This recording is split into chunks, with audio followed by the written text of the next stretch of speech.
पति और पत्नी के बहुत सारे इस तरह के क्वेश्चंस आते हैं कि क्या मैं दूसरी शादी कर सकता हूँ या फिर कर सकती हूँ, और अगर हम दूसरी शादी कर लेते हैं तो उसका दुष्परिणाम क्या होगा, या फिर क्या मुझे बाइगेमी के ऑफेंस में सजा हो सकती है, या फिर मान लीजिए इस केस में मुझे बेल मिलेगी या फिर नहीं। और मान लीजिए कि अगर बाइगेमी का ऑफेंस प्रूफ हो जाता है तो ऐसे में कोर्ट क्या सजा दे सकती है। तो ये वीडियो पति और पत्नी दोनों के लिए बहुत ज़्यादा महत्वपूर्ण है, तो इस वीडियो को पूरा अंत तक देखना है, बिल्कुल भी स्किप नहीं करना है, तभी आप सभी लोगों को अच्छे से जानकारी समझ में आएगी। दूसरा काम आप सभी लोगों को ये करना है कि अगर आप नए हैं, चैनल में पहली बार आए हैं, तो यह आपका ही चैनल है, आप इसे सब्सक्राइब जरूर कर दें, साथ में बेल आइकन जरूर दबा दें, जिससे कि हम जो भी नई अपडेट डालें उसका नोटिफिकेशन आपके पास आता रहे और आप जानकारी प्राप्त करते रहें। नमस्कार दोस्तों, मैं एडवोकेट दिव्या आपका आपके इस यूट्यूब चैनल में स्वागत है। पहला जो प्रश्न है वो ये है कि क्या पहले शादी के होते हुए दूसरी शादी की जा सकती है।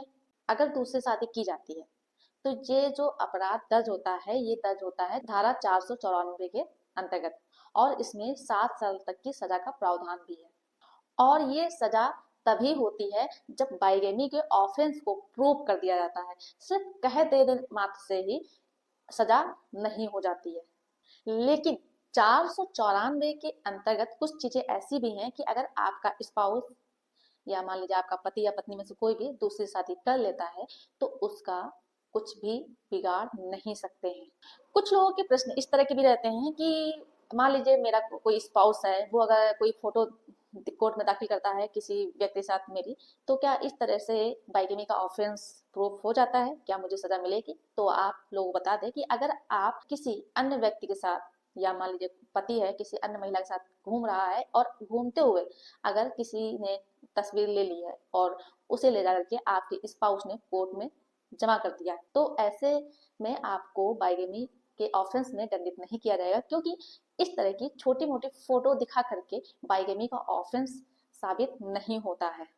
आप लोग बता दें कि जो 494 धारा है नॉन कॉग्निजेबल ऑफेंस है, यानी कि कहने मतलब ये हुआ कि इसमें पुलिस वालों का कोई भी हाथ नहीं होगा, पुलिस वाले डायरेक्ट आपको गिरफ्तार नहीं कर सकते हैं और ना ही कोई भी पुलिस वाला आपके अगेंस्ट में एक्शन लेगा। तो अब इस बात को लेकर के आपके मन में जो भी शंका थी, जो भी डर था, वो निकल गया होगा, क्योंकि बहुत सारे पति या पत्नी के मन में इस चीज का भय रहता है कि 494 का ऑफेंस को लेकर के आपके स्पाउस ने कंप्लेन तो कर दी है, अब पुलिस वाले आएंगे, आपको गिरफ्तार करेंगे, आपके अगेंस्ट में एक्शन लेंगे। तो ऐसा कुछ भी नहीं है, पुलिस वाले ना ही आपको गिरफ्तार कर सकते हैं और ना ही आपके अगेंस्ट में कोई एक्शन लेंगे। तो अब आपके मन में ये क्वेश्चन आ रहा होगा कि अगर पुलिस वाले आपको गिरफ्तार नहीं करेंगे, एक्शन नहीं लेंगे, तो कौन एक्शन लेगा। तो आपको बता दें कि इसका जो संज्ञान लेगी वो कॉग्निजेंट मजिस्ट्रेट लेती है। और दूसरी चीज, मान लीजिए कि आपके स्पाउस ने आपके अगेंस्ट में 494 की कंप्लेन की है, तो जो इस धारा को लेकर के, इस अपराध को लेकर के बर्डन ऑफ प्रूफ होता है वो स्पाउस का ही होता है, यानी कि जिस व्यक्ति ने कंप्लेन किया है आपके अगेंस्ट में कि आपने दूसरी शादी की है, 494 के तहत आप अपराधी हैं, तो उस स्पाउस को ही, जिसने कंप्लेन की है, उसे ही इस चीज को प्रूव करना रहेगा कि आपने दूसरी शादी की है। तो अब आपके मन में जो इस तरह का शक था, शंका थी, वो भी दूर हो गई होगी कि किसे प्रूव करना रहता है, इसे जो कंप्लेन करता है वही प्रूव करता है। इसके अलावा जो तीसरा प्रश्न रहता है लोगों के मन में वो ये रहता है कि ये जो 494 सेक्शन की जो धारा है ये तो बहुत बड़ा अपराध है और इसमें सजा भी काफी लंबी चौड़ी है, 7 साल की है। तो क्या इस अपराध में हम बेल ले सकते हैं या नहीं ले सकते हैं, हमें बेल मिलेगी कि नहीं मिलेगी। तो आप लोगों को बता दें कि ये जो ऑफेंस है ये एक बेलेबल ऑफेंस है, यानी कि कहने मतलब ये हुआ कि इस ऑफेंस में आप बेल ले सकते हैं, आपको बेल लेने से कोई भी रोक नहीं सकता है। तो इस तरह से आप लोगों के मन में 3 प्रकार के जो प्रश्न थे जो अभी हमने बताए हैं इसके जवाब ये क्लियर हो गए होंगे। तो जिसमें से पहली बात थी वो ये है कि कोई पुलिस वाला आपको गिरफ्तार नहीं कर सकता है, ना ही आपके अगेंस्ट में एक्शन लेगा। दूसरी जो बात बताई थी वो ये हमने कहा था कि आपका केस मजिस्ट्रेट कोर्ट में चलेगा।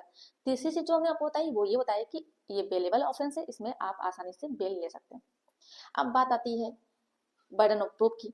तो इसमें जो कंप्लेन करता है उसी को ये प्रूव करना पड़ता है कि आपने दूसरी शादी की है, यानी कि आपने बाइगेमी का अपराध किया है। और अगर आपका पहला पति कोई फोटोग्राफ ले आता है साथ वाली, या फिर आपकी वीडियो लेके आता है जिसमें आप दोनों घूम रहे हैं, दूसरा पति और आप, या फिर साथ में कुछ खा रहे हैं, इस तरह की अगर फोटोग्राफ वगैरह कोर्ट में लेकर के आता है, तो इसे देख करके बाइगेमी का ऑफेंस साबित नहीं हो जाता है। इसमें जो पहला पति है उसको प्रॉपरली ये चीज साबित करनी पड़ेगी कि आपकी शादी हुई है प्रॉपर हिंदू रीति रिवाज के अनुसार हुई है। अब आप सोच रहे होंगे कि हमने स्पेसिफिक हिंदू रीति रिवाज क्यों कहा। वो इसलिए कहा क्योंकि जैसे कि कोई मुस्लिम है, तो मुस्लिम के जो कानून है वो कुछ अलग है, उसमें 4 शादियां करना अलाउ किया गया है, लेकिन हिंदू विधि में ऐसा नहीं है।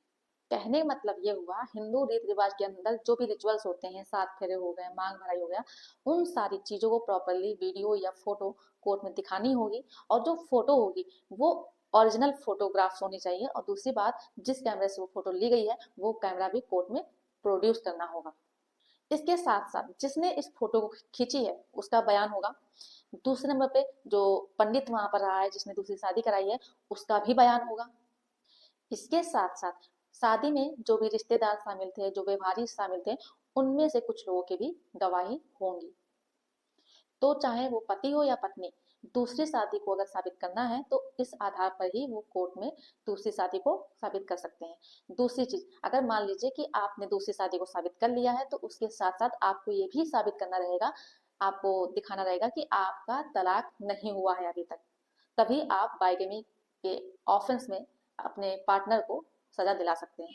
तो अब तक आप लोगों को ये बात अब समझ में आ गई होगी कि जो व्यक्ति कंप्लेन करता है, जो स्पाउस होता है, उसे ये सारे एविडेंस खुद ही कलेक्ट करने रहते हैं, वो भी ओरिजिनल कलेक्ट करने रहते हैं, और कोर्ट में पहुंचाना रहता है उस एविडेंस को।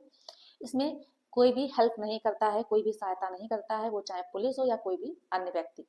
तो ये एक बहुत बड़ा टास्क होता है उसके लिए, इस चीज को साबित करने के लिए। तो और कई सारे केसेस भी ऐसे आते हैं जिसमें से 100 में से 95% जो केसेस होते हैं वो साबित नहीं हो पाते हैं कोर्ट में, और 5% ही केस होते हैं जिसमें स्पाउसेस साबित कर पाते हैं बाइगेमी के ऑफेंस को। तो ये चीजें हैं जो कि आपको प्रूव करनी रहेगी। आप ये चीजें आपको अच्छे समझ में आ भी गई होगी कि किस तरह से बाइगेमी के ऑफेंस को कोर्ट में साबित करना रहता है, किन चीजों को लेके जाना रहता है। बहुत से लोग फर्जी जो फोटो लेके जाते हैं, उन्हें लगता है कि कोर्ट अच्छे से न्याय नहीं करती है, वो जो है पैसे लेती है, पैसे लेकर के जजमेंट देती है, तो ऐसा बिल्कुल भी नहीं है। आप प्रॉपरली एविडेंस कोर्ट तक नहीं ले जा पाते हैं, जिसकी वजह से आपको न्याय नहीं मिल पाता है। तो ये चीज़ें अब जो भी आपके मन में डाउट होंगी क्लियर हो गई होंगी। और दूसरी बात, हमने जो ये वीडियो बनाया है ये सिर्फ जानकारी के लिए बनाया है, हमारा उद्देश्य ये बिल्कुल भी नहीं है कि आपको हम दूसरी शादी के लिए बढ़ावा दे रहे हैं। ये सिर्फ इसलिए बताया है कि कई बार ऐसा होता है कि दूसरी शादी कर ली जाती है पार्टनर के द्वारा, और आपको मालूम नहीं पड़ता है, और जब मालूम पड़ता है तो आपको तकलीफ होती है। तो आप इस तरह से दूसरी शादी को प्रूव कर सकते हैं। लेकिन इसका मतलब ये नहीं है कि आप लोग दूसरी शादी ही करना शुरू कर दें अपने पार्टनर को छोड़ के। आप लोग जो भी हैं, जैसे भी हैं, अच्छे से रहिए। और इस तरह के जो गलत कदम है, अपने पति के होते हुए, अपनी पत्नी के होते हुए दूसरी शादी कर लेते हैं, तो ऐसा ना करें, अपने रिश्ते को बचा के रखें। अगर छोटी मोटी बात होती भी है तो उसे आपस में बैठ के सुलझाने की कोशिश करें, और अच्छे से अपने रिलेशन को बना के रखें। आई होप ये जानकारी आप सभी लोगों को अच्छे समझ में आ गई होगी। अगर मेरे द्वारा दी गई जानकारी आपको पसंद आई हो तो वीडियो को लाइक कर दें, शेयर कर दें, और चैनल को अगर अभी भी सब्सक्राइब नहीं किया है तो ये आपका ही चैनल है, आप इसे सब्सक्राइब जरूर कर दें। धन्यवाद।